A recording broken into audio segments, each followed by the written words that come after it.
Everyone, आज हम बात करने वाले हैं about ACCA financial reporting paper. ACCA का फाइनेंशियल रिपोर्टिंग का पेपर को हम क्या बोलते हैं, एफआर का एग्जाम भी बोलते हैं और इसको हम F7 का एग्जाम भी बोलते हैं। ये हमारी ACCA that is association of chartered certified accountants का आउट ऑफ 13 एग्जाम्स ये 7th नंबर का हमारा एग्जाम होता है।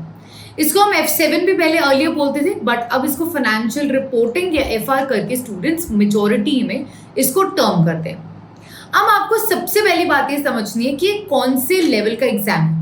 Is it a knowledge level exam, skill level और strategic professional level exam? It is a skill level exam. कौन से level पे होगा बेटा? ये स्किल लेवल का एग्जाम है। अब इसमें क्या अगर एक स्टूडेंट ने नॉलेज लेवल का एग्जाम अपियर किया है, उसके बाद वो अगर हमारे स्किल लेवल के एग्जाम्स में दे रहे हैं, क्या उन्होंने ये एग्जाम को कभी भी कहीं पर देखा था? Yes, it is an extension of financial accounting. ये फाइनेंशियल अकाउंटिंग की एक एक्सटेंशन है। Do you understand that? So ये फाइनेंशियल अकाउंटिंग का एक मीडियम लेवल पेपर है। मतलब financial accounting was a very basic paper, अब फाइनेंशियल रिपोर्टिंग उसका एक मीडियम लेवल का एग्जाम। अब उसके बाद इसकी डिफिकल्टी लेवल क्या रहेगी? तो मैंने जैसे आपको बताया इसकी difficulty level will be medium. इसका difficulty level is going to be medium. अब इसमें क्या आता है एग्जाम में, क्या नहीं आता है, what all is included in the exam, exam का पैटर्न क्या है, ये सब कुछ हम डिस्कस करेंगे। अब एसीसीए का ये जो एग्जाम है वो कौन से डे पे होता है? एसीसीए के एग्जाम्स जो आपको पता है मार्च, जून, सितंबर एंड दिसंबर में होते हैं and it always starts on the first Monday. तो फर्स्ट मंडे को इसके एग्जाम्स जो है हमारे स्टार्ट होते हैं। सो जो भी मंडे को एग्जाम स्टार्ट होते हैं, so we have exams from Monday, Tuesday, Wednesday, Thursday and Friday. हर थर्सडे को ये एग्जाम होता है। So March, June, September and December quarter के फर्स्ट मंडे से एग्जाम स्टार्ट होंगे, तो थर्सडे को आपका फाइनेंशियल रिपोर्टिंग का एग्जाम होता है। तो financial reporting and strategic business reporting same day पे होते हैं। एंड SBR क्या है? Extension of FA and FR।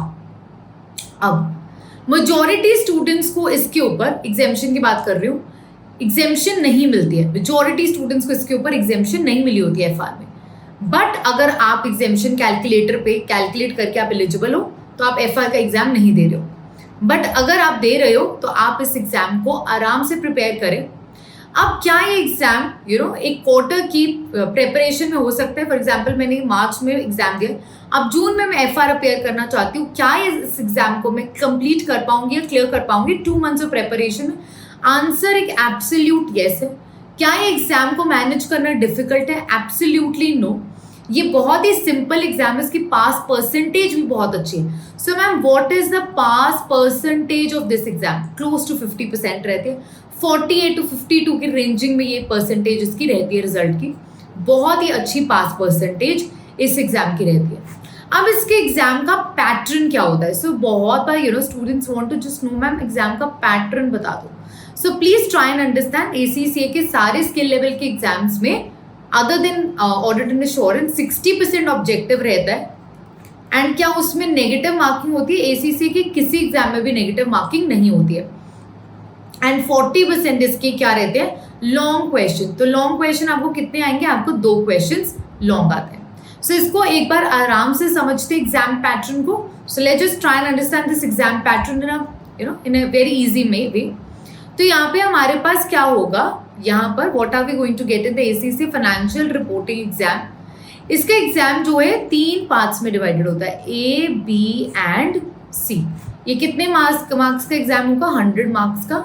इसके पासिंग मार्क्स कितने होंगे? 50 मार्क्स। सो एसीसीए में आप कोई भी एग्जाम दे रहे हैं, आपको सिंगल करके उसको एग्जाम को जज किया जाएगा। फॉर एग्जाम्पल अगर मैंने फाइनेंशियल रिपोर्टिंग का एग्जाम दिया और ऑडिट एंड एश्योरेंस दिया, तो मुझे अलग अलग जज किया जाएगा। मुझे 15 ईच सब्जेक्ट चाहिए to pass that particular exam, right? So 3 sections में डिवाइड होता है। फर्स्ट सेक्शन के अंदर आपको 15 क्वेश्चंस दिखेंगे, इंडिपेंडेंट क्वेश्चन, सिंगल क्वेश्चन आएंगे आपको, सिंगल एक क्वेश्चन आएगा, 15 क्वेश्चंस आएंगे और हर क्वेश्चन जो है वो 2 मार्क्स का होगा। अब ये ऑब्जेक्टिव क्वेश्चन जरूर है, बट इसमें फिल इन द ब्लैंक्स भी इंक्लूडेड है। सो यहाँ पे कुछ भी हो सकता है, ड्रॉप डाउन मेन्यू पे हो सकता है, 4 आपको क्वेश्चंस हो सकते हैं, फिल इन ब्लैंक में आपको ऑप्शंस दी हो सकती हैं। तो इस तरीके से आपको यहाँ पे क्वेश्चंस पूछे जाएंगे। बी पार्ट में क्या होगा?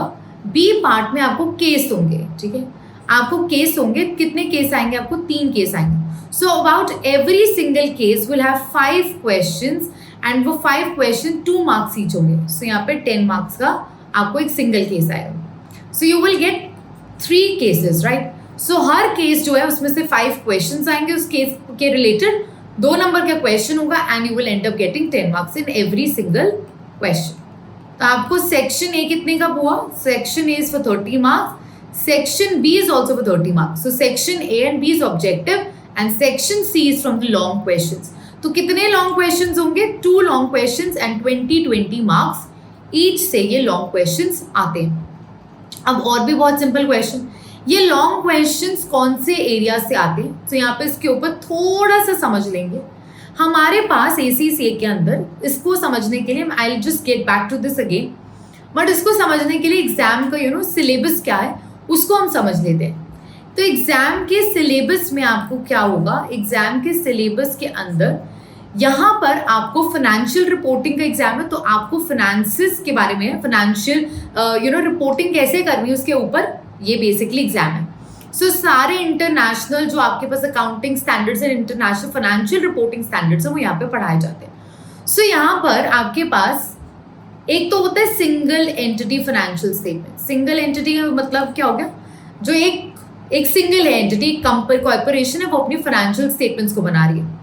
एंड दूसरा होगा कंसोलिडेशन, आपको कंसोलिडेशन करना आएगा. सो एक क्वेश्चन आपको सिंगल एंटिटी में से आएगा और सेकंड क्वेश्चन आपको कंसोलिडेशन आएगा. ये आपको समझना बहुत इजी हो गया. एक सिंगल एंटिटी में से आएगा, दूसरा कंसोलिडेशन में से आएगा. दोनों में से एक क्वेश्चन का interpretation of the financial statements आएगा. They will ask you to interpret the financial statement. For example single entity simple आया, आपको उसका क्वेश्चन सॉल्व करना था, तो कंसोलिडेशन में ग्रुप ऑफ कंपनीज का आपको इंटरप्रिटेशन आ गया. और in any permutation combination single entity आपको आ गया विद इंटरप्रिटेशन, तो सेकंड क्वेश्चन कंसोलिडेशन सिंपल आएगा. अब सो यहाँ पे 20 मार्क्स का क्वेश्चन का भी कवरेज मैंने आपको करके बता दिया. So you will get 120 mark का question either single entity alone और it is going to be consolidation with interpretation or any permutation combination it can come. The second thing that we need to understand is कि syllabus में included क्या क्या है ma'am. So it's very important for us to understand the syllabus का content. So syllabus में आपके पास single entity है and consolidation, right? So I should not put this and लिखा है मैंने. single entity में क्या क्या included है. So single entity में मैम क्या क्या included होता है. सिंगल एंटिटी के अंदर आपके पास यहाँ पे multiple international financial reporting standards and accounting standards हैं. Some of them I am going to list down below. जैसे कि आपको सबसे पहले तो introduction to the published accounts की कैसे होते हैं ये अकाउंट्स, क्या क्या इंक्लूडेड होता है. फिर उसके बाद हमारे पास यहाँ पे मल्टीपल अकाउंटिंग स्टैंडर्ड स्टार्ट होते हैं. जैसे कि international accounting standard number 16 property and plant and equipment से आएगा. IAS 23 बोरोइंग कॉस्ट से आएगा. IAS 40 जो है वो आपको इन्वेस्टमेंट प्रॉपर्टी से आएगा. IAS 20 जो है वो गवर्नमेंट ग्रांट से आएगा. IAS 36 आएगा इम्पेयरमेंट से. IAS 38 आएगा आपको इंटैंजिबल एसेट से. सो ये हो गए आपके पास. उसके बाद international financial reporting standard number 5 आता है. Non current assets held for sale and discontinued operations आएगा. मिसलेनियस अदर स्टैंडर्ड्स करके भी आता है. सबसे इंपॉर्टेंट जो हमारे पास रहता है वो है IFRS 9. फाइनेंशियल इंस्ट्रूमेंट्स आएगा. उसके बाद international financial reporting standard number 15 revenue from contract with customers आएगा आपके पास. सो अर्निंग पर शेयर आएगा आपके पास, ठीक है, दैट्स IAS 33 आएगा आपके पास. So all the standard IAS आपके पास 37 आता है, very important. So you will get IAS 37, IAS 10 और ऐसे करके आपके पास लीजेस आएंगे तो IFRS 16 आएगा आपके पास. सो ऐसे करके हमें मल्टीपल स्टैंडर्ड्स जो है उसमें कवर करने होते हैं. That's what is included in the single entity. So once you have understood every standard and everything is done in the sessions, then after that what you're going to do, आप single entity financial statements का पहले preparation को practice करते हैं. So once you can prepare, you are very well versed with it, then interpretation also becomes very easy. But obviously the practice is required. And post that what do we need to do? Very simple, बहुत ही simple है, consolidation आएगा. Consolidation में क्या है, introduction to consolidation, how consolidation is done, फिर consolidated सबसे पहले स्टेटमेंट ऑफ फाइनेंशियल पोजीशन बनाना आता है, फिर कंसोलिडेटेड स्टेटमेंट ऑफ P&L बनाना आता है, फिर ग्रुप डिस्पोजल्स आता है. सो ये सब चीजें इसमें इंक्लूड होती है, and then we do for the interpretation section. So that's all what is included in the financial reporting exam. Financial reporting exam बहुत ही इजी एग्जाम है, आप इसको बहुत अच्छे से कर सकते हैं, आप इसकी 2 मंथ्स प्रिपरेशन में बहुत अच्छा कर सकते हैं. But please try and understand always for all the exams, क्योंकि सिंस ये क्वार्टर बेस्ड एग्जाम्स है, आपने जैसे जून में एग्जाम दिया, now you are going to have an exam in September. तो इट्स वेरी इंपॉर्टेंट कि आप जुलाई तक अपनी प्रिपरेशन, 1 जुलाई तक अपनी प्रिपरेशन स्टार्ट कर लीजिए, क्योंकि आपके पास ऑलमोस्ट 2.5 मंथ्स होते हैं to prepare for the exam. Late से लेट आपको जुलाई तक स्टार्ट कर लेना, अदरवाइज 15 से 18 जून के बीच में भी स्टार्ट करें तो you will be able to manage the exam. But ये बहुत इंपॉर्टेंट है कि आप सारे सेक्शंस एंड सारे फैक्टर्स को अपने एग्जाम्स के अंदर कंसिडर करें. ये अब आपके लिए बहुत बेस होगा to for the SBR as well. And since SBR आपका कंपल्सरी एग्जाम है, so there is no get away for the financial reporting paper. So please do prepare for this exam well. So I hope all your questions in regard to financial reporting exam have been clarified. अगर आपको फिर भी कोई और doubt होगा, अगर आप कोई भी फाइनेंशियल रिपोर्टिंग सेगमेंट क्वेश्चन में से इसमें से कुछ भी क्वेश्चन पूछना चाहते हैं, तो please do drop me a text. I will be getting back to you. Thank you everyone.